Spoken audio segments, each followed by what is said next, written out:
అన్నమయ్య జిల్లా బీకోతుకోట మండలం డేగానిపల్లిలో నిన్న అర్ధరాత్రి ఇంట్లో ఎవరూ లేని సమయంలో మద్యం మత్తులో కోనమ్మ అనే వృద్ధురాలిపై దాడి చేసి అత్యాచారానికి ఒడిగట్టాడు అదే గ్రామానికి చెందిన ఈశ్వర్ అనే యువకుడు.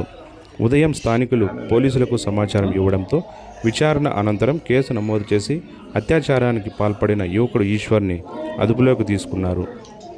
రక్తపు గాయాలతో ఉన్న వృద్ధురాలుని స్థానిక ప్రభుత్వ ఆసుపత్రిలో చేర్పించారు స్థానికులు. చికిత్స పొందుతున్న వృద్ధురాలు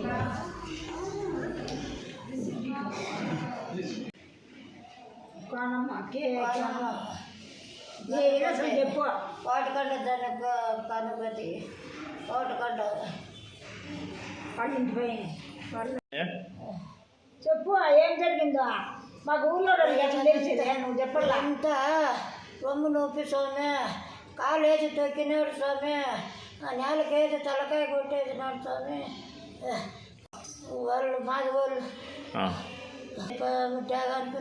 ఏ ఊరు లేదు స్వామి, ఎంత కూలో మళ్ళీ చేసుకుని స్వామి. రాత్రి 12 గంటలు రైతులకు వచ్చినాడు. రాలేదు అని ఇక కాళ్ళు తొక్కేసి రొమ్ము తొక్కేసి పట్టుకొని కాళ్ళు పైకి వచ్చి పని చేసుకొని పోయినాడు స్వామి.